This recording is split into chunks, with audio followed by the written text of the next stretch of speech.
नमस्कार मित्रांनो, देवाला कोण प्रिय आहे? देव आपल्यामध्ये काय बघतात? तर देव आपल्यामध्ये आपले गुण अवगुण बघतात, जात बघत नाही. हेच तुकाराम महाराजांनी या अभंगात सांगितले आहे.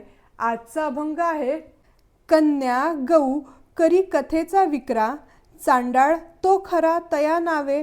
गुण अवगुण हे दोन्ही प्रमाण, यातिशी कारण नाही देवा. आशाबद्ध करू नये ते करीती, तुका म्हणे जाती नरकामधी. या अभंगात संत तुकाराम महाराज म्हणतात, कन्या गऊ करी कथेचा विकरा, चांडाळ तो खरा तया नावे. जी व्यक्ती आपली कन्या, गाय आणि हरिकथा यांची विक्री करून द्रव्य मिळवतात, ती व्यक्ती जातीने ब्राह्मण जरी असली तरी त्यांच्या वृत्तीने ती चांडाळच समजावी. गुण अवगुण हे दोन्ही प्रमाण, यातिशी कारण नाही देवा. मनुष्याच्या वृत्तीमधील गुण अवगुण परमेश्वर पाहतो, जात पाहत नाही. ज्या व्यक्तीच्या अंगी परमार्थाचे गुण आहेत, मग ती व्यक्ती कोणत्याही जातीची असो, ती देवाला अतिशय प्रिय असते.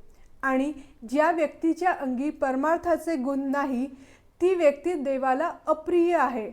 मग ती कोणत्याही जातीची असली तरी देव तिच्याकडे पाहतही नाही. आशाबद्ध करू नये ते करीती, तुका म्हणे जाती नरकामधी. तुकाराम महाराज म्हणतात, असे आशावादी लोक लालसेने नको ती गोष्ट करतात आणि नरकामध्ये जातात. जय हरी विठ्ठल.